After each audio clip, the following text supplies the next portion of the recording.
Hi guys! Welcome back to my YouTube channel. So guys, ang gagawin nating recipe for today is chicken alfredo. So guys, ang nakikita nyo sa inyong screen, yan po yung ating mga sangkap. So meron tayong onion, then yung ating garlic, then meron tayong Edam cheese, ating gagadgarin yan mamaya. Then meron din tayong butter, pero hindi natin lalahat yan, mag-slice lang tayo ng mga 1/4. Then wala tayong olive oil, ang gagamitin natin ay yung ating vegetable oil. Then meron din tayong mushroom, and then yung ating all-purpose cream. Then sasamahan natin ng evap yung ating chicken alfredo. Then meron din tayong black pepper. Then meron din tayong black olives. So ito yon. Then lalagyan na natin ng white wine para lalong sumarap. Then yung ating salt, yung ating asin. So guys, yan po yung ating mga ingredients para sa ating chicken alfredo. So guys, samahan nyo ako magluto sa aking munting kusina. Guys, inuna ko nang sinalang yung water para magpakulo na tayo para sa ating pasta. Guys, dahil medyo kumukulo na yung ating boiled water, lagyan natin ng rock salt. So, lagay natin ay 1.5 teaspoon. Yan. Next, lalagyan naman natin ng oil para hindi magdikit-dikit yung ating flat pasta. So, ayan. Then, hayaan lang muna natin yung medyo kumulo pa ng konti. Susunod na natin lalagay dyan yung ating flat pasta. So, ayan guys, kumukulo na ng todo yung ating boiled water. So, pwede na natin ilagay yung ating flat pasta. Guys, ito po yung ating gamit na pasta, El Real Quick Cook Flat Pasta Spaghetti.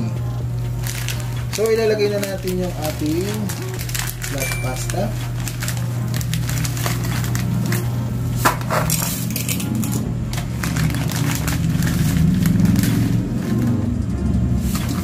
Ayan guys. Then, hayaan lang natin yung lumambot hanggang sa bumaba sa ating boiled water. So, yan na guys. Bumaba na po siya. Patuloy po yung paglambot niya hanggang sa maluto yung ating flat pasta. So, lulutuin po natin siya ng 7 minutes. Guys, habang niluluto natin yung ating pasta, gagawa na rin tayo ng ating sauce para sa ating chicken alfredo. Guys, luto na yung ating pasta. I-off na natin yung ating apoy. Then yan, hayaan lang muna natin siya dyan. Then gagawa na tayo ng ating sauce para sa ating chicken alfredo. Lagyan lang natin siya ng konting oil. Ayan. Then habang pinapainit natin yung ating pan, may oil na, then lalagyan natin ng butter.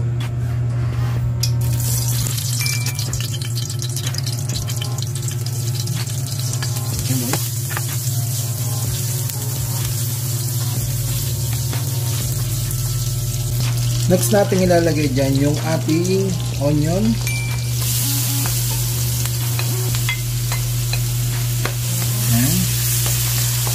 Medyo papulahin lang natin ng konti, huwag natin masyadong sunugin.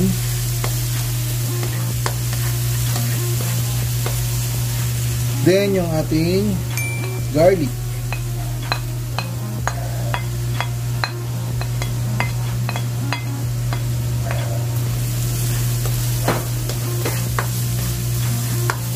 Ayan guys.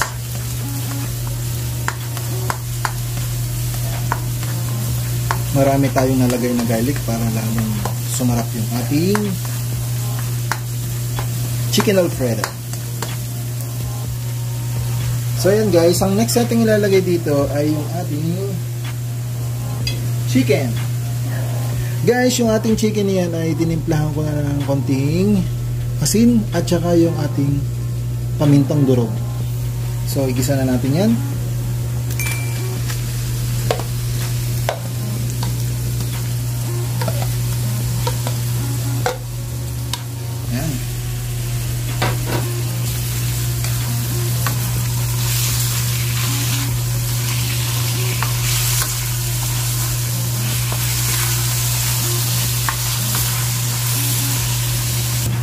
Yan guys, malapit na pong maluto yung ating chicken. Ang next nating ilalagay dyan ay yung ating mushroom. So yung mushroom na nabili natin ay yung mga slice na, para madali, hindi na tayo mag-slice. Yan guys.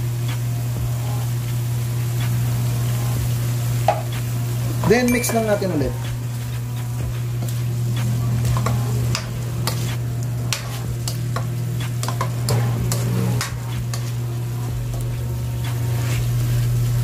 Ang dami nating sahog guys dito sa ating chicken alfredo. Ayan, hayaan lang natin siyang maluto yung ating chicken at saka yung ating mushroom.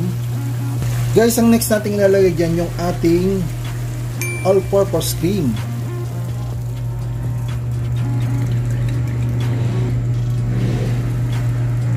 Ayan, para creamy yung ating pasta. Then, ilalagay na rin natin yung ating iba. Ayan. Guys, ang dami. Sunod yung ating North Cube chicken. Then, lagyan lang natin ng konting asin para mag-balance yung lasa ng ating pasta. Then dagdagan natin ang ating black pepper na pamintang durog. Ayan. Then i-mix lang ulit natin para lalong manuot yung ating creamy na sauce sa ating chicken. Then ang next nating ilalagay dito ay lagyan natin ng wine, yung ating white wine. Guys, kaya ako lalagyan ng white wine. White wine is para pantanggal umay kasi ang dami nating nilagay na cream. So guys, ito yung gamit ko na white wine. Ayan. So lagyan lang natin. So ayan. Then pakuluan lang natin hanggang sa maluto yung ating sauce at saka yung ating mga ingredients. At saka yung ating Knorr cubes na chicken para lang manuot ang lasa ng chicken sa ating chicken alfredo. So yun guys, hayaan lang po natin kumuluto hanggang sa maluto yung ating pasta.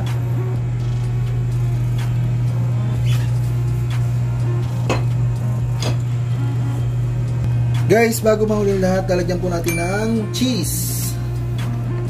Yan, para lalong creamy yung ating alfredo pasta. Alfredo sauce pala, sorry. So ayan guys, hayaan lang po natin matunaw yung ating cheese. Para lalong mas creamy at masarap. Kasi gustong gusto po ito ng aking dalawang chikiting. Lalo na yung cheese. So ayan guys, hayaan lang po natin malutong maigi ang ating sauce. Guys, ilalagay na natin yung ating olive. Ayan, para maluto din siya ng bagya guys. At saka para mas maganda ang maging buwan ng ating chicken alfredo. Ayan guys, malapit na pong maluto yung ating pasta para sa ating chicken alfredo. Guys, kung naamoy nyo lang ang bango-bango niya at saka pagtikim ko kanina, ang sarap guys. Tamang-tama lang yung lasa. Hindi na natin siya nalagyan ng lemon juice kasi nakalimutan ko pong bumili. Pero depende po yun sa inyo kung gusto nyo lagyan or hindi. So yan. Guys, ang next na natin ilalagay dito yung ating pasta. Isasama na natin siya sa ating sauce para mag-isang mix na lang siya. Guys, sama na po natin yung ating pasta.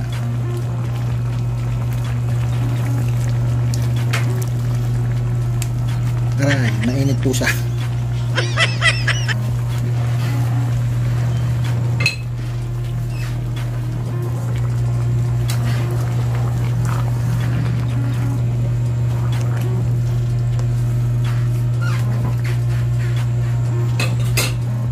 Yan, i-mix lang natin maigi para yung ating pasta ay manuot yung ating cream.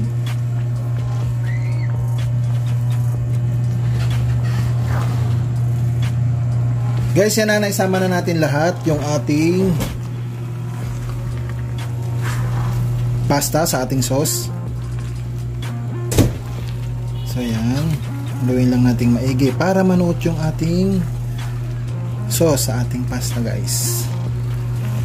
Guys, 1 kilo po ito pero hindi ko po nilahat kasi parang sobrang dami.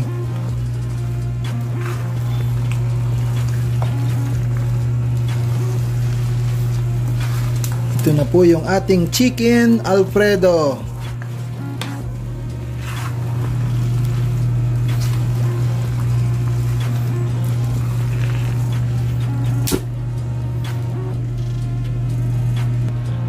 Ayan guys, ito na po yung ating chicken alfredo. Done na po tayo. So, pwede na po natin yung i-serve para sa ating pamilya at sa ating mga chikiting. Guys, ito na po yung ating pinaka final look ng ating chicken alfredo. So yan guys, nilagyan ko lang ng cheese sa ibabaw, then wala akong parsley, ang nilagay ko lang is yung onion rings. So guys, yan na po ang ating chicken alfredo recipe for today. Sana guys nagustuhan nyo yung aking video. At hanggang dito na lang po at see you to my next video guys. Bye bye!